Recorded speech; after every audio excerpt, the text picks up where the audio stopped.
ഒരു മുട്ടയുണ്ടെങ്കിൽ എളുപ്പത്തിൽ തയ്യാറാക്കാൻ പറ്റിയ സ്നാക്കാണ് ഹോട്ടലിലെ ബ്രെഡ് പൊരിച്ചത്. എൻ്റെ ഹസ്ബൻഡ് വർഷങ്ങളോളം ഹോട്ടലിൽ ജോലി ചെയ്ത ആളാണ്. അപ്പോൾ ഹോട്ടലിലെ അതേ രീതിയിലാണ് ഞാനിവിടെ ഉണ്ടാക്കിയത്. പെട്ടെന്ന് തന്നെ റെഡിയാക്കി എടുക്കാൻ പറ്റും. വീട്ടിലൊക്കെ ഗസ്റ്റൊക്കെ വന്നിട്ടുണ്ടെങ്കിൽ ഒരുപാട് മുട്ടയും നെയ്യൊന്നും ആവശ്യമില്ല. നല്ല ടേസ്റ്റുമാണ് കഴിക്കാനായിട്ട്.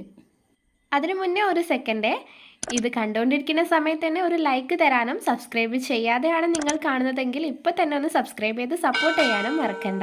തൊട്ടടുത്ത് കാണുന്ന ഒരു കുഞ്ഞു ബെല്ലൈക്കൺ കൂടി ഓൾ എന്ന ഓപ്ഷൻ തന്നെ കൊടുക്കാൻ മറക്കല്ലേ. അപ്പം നൂർജു കിച്ചണിലേക്ക് എല്ലാവർക്കും സ്വാഗതം.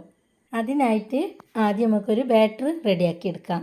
അതിനായിട്ട് ഒരു ബൗളിലേക്ക് ഒരു ഗ്ലാസ് മൈദ ചേർത്ത് കൊടുക്കുക. അപ്പോൾ ഈ മൈദ ഞാൻ ഗ്ലാസ്സിലാട്ടോ അളക്കുന്നത്, അതാകുമ്പോൾ എല്ലാവർക്കും മനസ്സിലാകുമല്ലോ. ഇനി അതേ ഗ്ലാസ് തന്നെ 1/4 ഗ്ലാസ് അരിപ്പൊടിയും ചേർത്ത് കൊടുക്കണം. പത്തിരിക്ക് ഇടിയപ്പത്തിനൊക്കെ എടുക്കുന്ന വറുത്ത അരിപ്പൊടി. ഈ അരിപ്പൊടി ചേർത്ത് കൊടുക്കുന്നത് ഇതൊന്ന് നല്ല ക്രിസ്പി ആയിരിക്കാൻ വേണ്ടിയിട്ടാണ്. ഈ ബ്രെഡ് പൊരിച്ചതിന് കുറച്ചൊരു ക്രിസ്പി ഉണ്ടാവും കേട്ടോ. പുറം ഭാഗം ഉൾഭാഗം നല്ല സോഫ്റ്റും ആയിരിക്കും. നിങ്ങളൊക്കെ ഹോട്ടലിൽ നിന്ന് കഴിച്ചിട്ടുണ്ടാവുമെന്ന് വിചാരിക്കും. ഒരു പഴയ പലഹാരമാണ്, എന്നാലും ചിലർക്കൊന്നും ഇത് അറിയലുണ്ടാവില്ല. ഇതിലേക്കൊരു 1/4 സ്പൂണ് ഉപ്പ് ചേർത്ത് കൊടുത്തിട്ടുണ്ട്. 1/4 സ്പൂണ് മഞ്ഞൾപ്പൊടിയും ചേർത്ത് കൊടുക്കുക. അതിനൊരു കളറ് കിട്ടാൻ വേണ്ടിയിട്ടാണ്.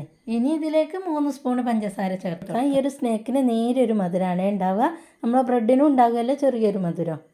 ഇനി നല്ലൊരു ഫ്ലേവർ കിട്ടാൻ വേണ്ടിയിട്ട് കരിഞ്ജീരകം ചേർത്ത് കൊടുക്കുക. അതൊരു സ്പൂണ് കരിഞ്ജീരകം കഴുകിയെടുത്തതാണ്, അതാണ് ഇതിങ്ങനെ നിൽക്കുന്നത്. ഇതിന് ഏലക്കായ ഒന്നും ചേർത്ത് കൊടുക്കുന്നില്ല. ഈ ഒരു കരിഞ്ജീരകത്തിൻ്റെ ടേസ്റ്റാണ് മുന്നിൽ നിൽക്കുക. പിന്നെ അതിലേക്ക് ചേർത്ത് കൊടുക്കുന്നത് ഒരു മുട്ടാണ് കേട്ടോ. മുട്ട ഇഷ്ടമില്ലാത്തവർ ചേർക്കണമെന്നില്ല കേട്ടോ. ചേർത്ത് കൊടുത്താൽ നല്ലൊരു ടേസ്റ്റാണ്. ചേർക്കാതെ ഉണ്ടാക്കാം.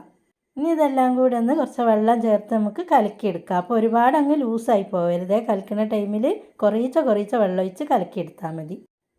പഴംപൊരീൻ്റെ മാവിനേക്കാളും കുറച്ചും കൂടി ഒരു ലൂസിലാട്ടോ വേണ്ടിയത്. മൈദ കട്ടകളൊന്നും ഇല്ലാണ്ട് കലക്കിയെടുക്കണം. കൈ വെച്ചിട്ടും കലക്കിയെടുക്കാം. അതിങ്ങനെ കലക്കിക്കൊണ്ടിരിക്കുന്ന ടൈമിൽ ഇതൊരു വെള്ള കളറായിട്ട് തന്നെ ഉണ്ടാവില്ലേ. പൊരിച്ച് കഴിഞ്ഞാലാണ് ഈ മഞ്ഞ കളറൊക്കെ ചേർത്തെടുത്ത കളറ് കാണുക. അപ്പോൾ ഇതാ ഇതേപോലെയാണ് കേട്ടോ ബാറ്ററിൻ്റെ ലൂസ് വേണ്ടിയത്. ഇത് നമ്മൾ ബ്രെഡാണല്ലോ ഇതിൽ മുക്കുന്നത്, അതിനെക്കൊണ്ട് കട്ടി പാടില്ല. ഞാനിവിടെ ഒരു 6 സ്ലൈസ് ബ്രെഡ് എടുത്തിട്ടുണ്ട്. ഈ ഒരു ബാറ്റർ വെച്ചിട്ട് 8 സ്ലൈസ് ബ്രെഡ് പൊരിച്ചെടുക്കാം. അപ്പോൾ ഇതിങ്ങനെ മുഴുവനോടെയും പൊരിച്ചെടുക്കുക, കഷ്ണമാക്കിയിട്ടും പൊരിച്ചെടുക്കാം കേട്ടോ. അതൊക്കെ നിങ്ങളിഷ്ടമാണ്. ഹോട്ടലിലൊക്കെ മുഴുവനത്തോടെ തന്നെയാണ് പൊരിക്കാറ്.